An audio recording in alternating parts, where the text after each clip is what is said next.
you talked about Netflix movies and you talked about documentaries, and I guess now we're going to be talking about a Netflix documentary, and it is by far the biggest entertainment story of this last week. It has taken at least America by storm. I don't know what the national impact has been, or the international impact has been, but we're going to be talking about Tiger King, Murder, Mayhem, and Madness next. And the funny thing is that this is our first series review, because this isn't a movie. Yeah, it's a Docu-Series review. It's a Docu-Series. Yeah. It's also the first, because I did a written review of it, and it was also the first, third TV review I've ever done, but the first one to be recognized by Rotten Tomatoes. Oh, cool. Yeah, so now there's a TV section on my page. That's dope. Yeah, Tiger King. This is going to be more interactive. I don't like you said. Oh no, you can take the lead on that one. I kind of don't want to. I kind of want to just have a discussion of how crazy the thing is. I'll ask you. I'll start this off with a question. Did you know about Joe Exotic before this movie came, or for this series came out? No, but I can't believe I did. I think part of I wrote in my review, and I honestly believe this. I think part of the experience of it is the fact that these guys have been making noise, and they've been under our noses this whole time, and we have never caught it. I've never caught a whiff of them, and I don't think a lot of people have. But this stuff has been on YouTube for years. Yeah, so I knew who Joe Exotic was, because I watched the last week tonight with John Oliver, and I remember the episode where he talked about Joe Exotic when he was running for president, and I was like, who the hell is this guy? And then at that point, of course, I went on the internet and I did a deep dive of trying to figure out who this dude was, which I didn't go as far. I didn't go into him actually owning a whole bunch of tigers. I just looked up stuff about his campaign, and I was like, oh my god, this is amazing. I hope this guy wins. And now watching the documentary, I'm like, oh my god, I'm so glad he didn't. But still, this is an insane story. If you don't know what it's about, essentially the docu-series follows three characters, and that really is the nicest way to describe them. As Erik already said, Joe Exotic is the first big one, and then there's also Doc Antle, who runs a zoo outside of South Carolina, I believe. Yes. Okay, so he runs a zoo outside of South Carolina. Sorry. No. He's in Myrtle Beach. He's in Virginia. Myrtle Beach is what? No way. I think he's in. Oh, sorry, I forgot. Myrtle Beach is in South Carolina. But okay. He's in Myrtle Beach. Okay, South Carolina. Shut up. Sorry. You scared me. I can't. I always forget where Myrtle Beach is. My bad. Right. No, you're good. So Doc Antle's whole thing, all three of them are obsessed with the power that they believe comes with owning big cats and tigers, lions, leopards, all of these things. Doc Antle is all about appearances. He believes that there's nothing sexier than posing with a mammoth tiger, and he uses that. He's the guy.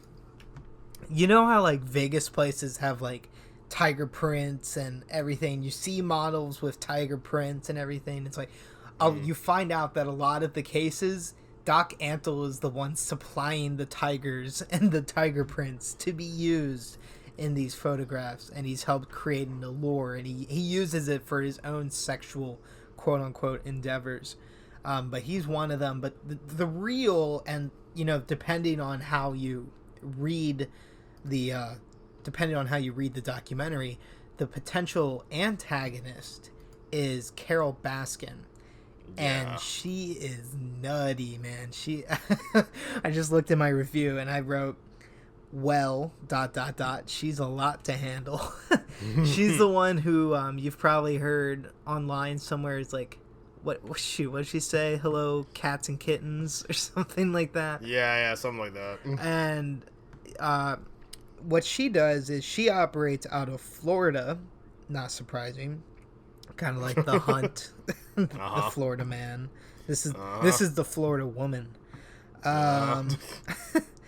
She operates out of Florida, and her whole thing is she and Joe Exotic have a very antagonistic relationship.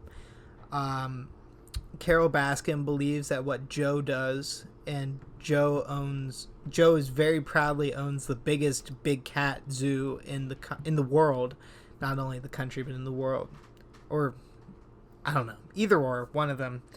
And her whole thing is like, oh, tigers shouldn't be, displayed. They shouldn't be paraded around as like carnival animals and everything. Personally, I had a hard time figuring out what the difference was between what she did and what Joe Exotic was doing, because she has a huge exhibit herself. That's the beautiful thing about this whole thing. They're all the most hypocritical people I've ever seen in my life. They're all literally doing the exact same thing, but it's just like, I don't like the way you're doing it.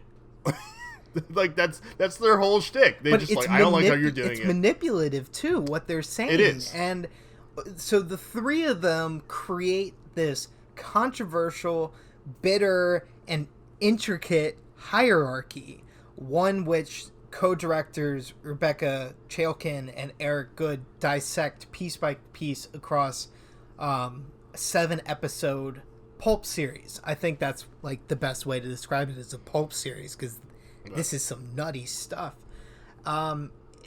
So one thing I have to commend them on is how they were not distracted by the spectacle that is Joe Exotic. Like, as the name Joe Exotic suggests, this is he is a hurricane of a subject. Like, there are people who, like, journalists and TV people, producers, who come up and say like, no, he is TV. He is prime TV. He's going to make us a lot of money. He's going to give us the perfect bit, the perfect quote. And he absolutely is. But it's impressive that Good and Chalkin can show all of these qualities and like all of these madcap stories and adventures and conversations that Joe Exotic has, and like, but then again, go and talk about Doc and Carol and give them the same kind of attention, because you really get the impression that like people who own tigers in general are really messed up. Yeah. So it's the whole practice that they're critiquing. It's not just Joe Exotic, if that makes sense. Yeah. Slowly, like I said, it mostly focuses on Joe. As the world expands, we're introduced to husbands, co-workers, ex-husbands, ex-co-workers, animal rights activists, hired assassins, and like there's more. There are so many characters here and so many different avenues of life. It's like the result is it's overwhelmingly watchable. It's, in fact, in the coronavirus pandemic where we're forced to be inside, this is too easy to watch. This documentary series couldn't have come out at a more perfect time. Exactly. This is perfect binge watching stuff, right? And it contains so much life that it will be discussed for I don't even know how long we're going to be talking about this, but like, and like the experience is not so like, you can talk about like, oh, how well done this series is, like as a true crime series, right? But like, right, you can have just as passionate a discussion of how crazy the things that are happening here. Yeah. So go ahead. Let's talk about how crazy these things are. Well, I'll ask you one thing. You think Carol did it? Yeah, I do. So wait. Did you see the great thing though? So like, I think O.J. Simpson made a video where he talked about, he was like, yeah, I think Carol Baskin absolutely killed her husband. And then somebody tweeted over top of it and said, game recognizes game. That's awesome. So if you didn't get it from then, like, one of the big threads and one of the big reveals of this series is that, and like, I think it's kind of like in the public domain now, like I said, these stories have been around for years. Like, you could have found them on YouTube like 3 years ago or something. And one of them is that Carol Baskin's husband disappeared. Like without a trace. like without a trace, like phantom level stuff here. And and Joe Exotic was making videos for months about how Carol Baskin killed her husband, fed him to the tigers, and just kept on his money. Just kept on keeping on. Like, so much so that he made a music video surrounding it with an incredible lookalike of Carol Baskin. Oh my god. Like, that woman, it's like she just copied her face. It's almost like Face Off. It was incredible. Which, by the way, Joe Exotic's voice is actually really good, and it's sad that he went down the path that he did, because he could have become like American Idol star, truthfully, or at least somebody recognizable. I know, it was kind of to a point where, like, I was listening to his talking voice and then heard him sing, and I almost didn't believe it was the same person. Same, neither did I, until I saw him genuinely singing. I was like, oh my god, like, man's got a beautiful voice. But yeah, no, it's the way that you see Carol rip apart her ex-husband's, or well, her deceased husband's previous family, but like his daughters and his ex-wife. Just the way that she completely shelved them out of like any access. I think they only said they only got like 12% or like 10% of the money. 10%, yeah. 10% of the money that they, had a right to. And how even in his will it said per my death or disappearance, and everybody was like, I've never seen that on a will before.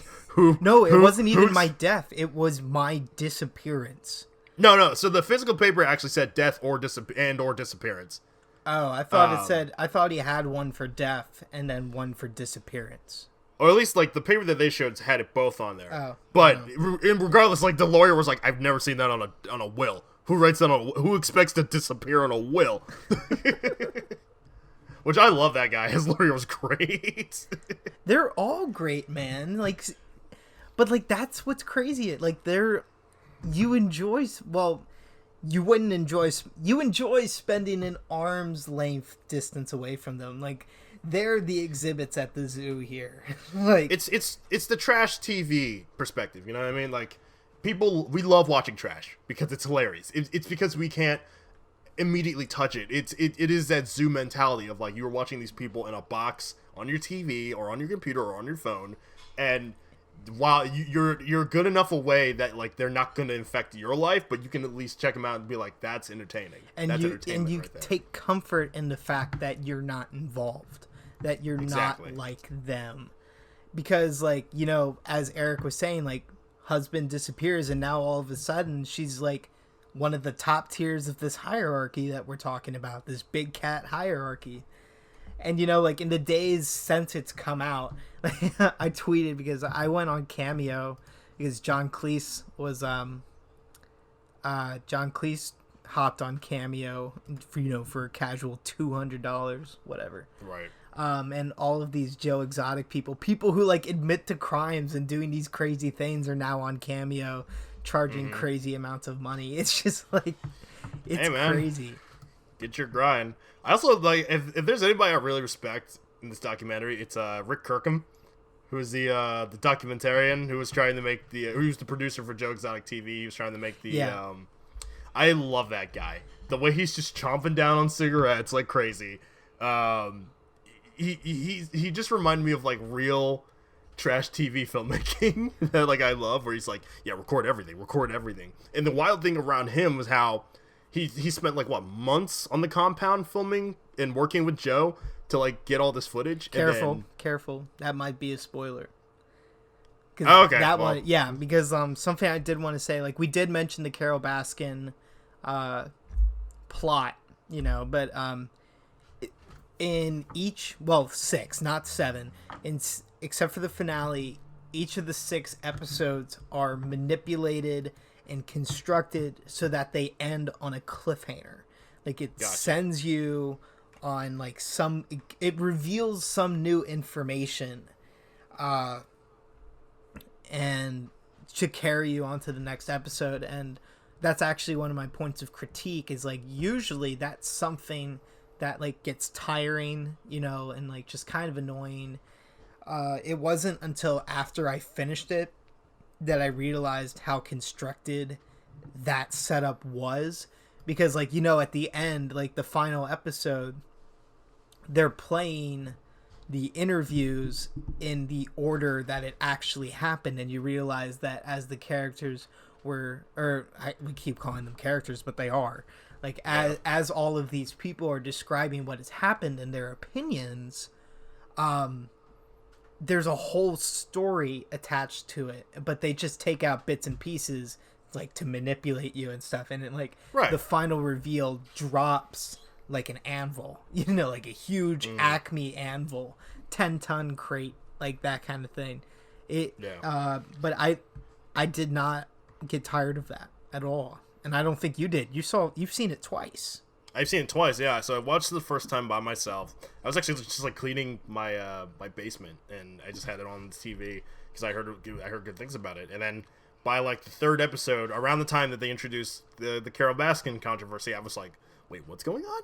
And then my dad watched it on his own, and then my mom was like, I keep hearing about the show, and I'm like, well, let's sit down and watch it. And then we spent a good old 7 hours.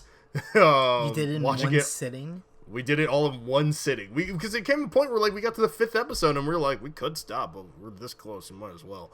So we just killed it. We just killed the entire show. And it was great. I also, like, it's just so impressive how we've never had a show like this that immediately was picked up, or not picked up, but like people were already talking like, okay, well, we have to adapt it, and I low key hope they don't. But like the way that they're like, oh, we have to get these actors to play these characters or these people and this, that, and the other, it's just really entertaining. So yeah, I dig the show so much, man. Yeah, I do too. I gave it a perfect score, 5 out of 5. Yeah, no, I give it a 5 out of 5. It's a perfect rating for a TV show. Yeah, gotta love it. Good. Gotta love it. Gotta love it.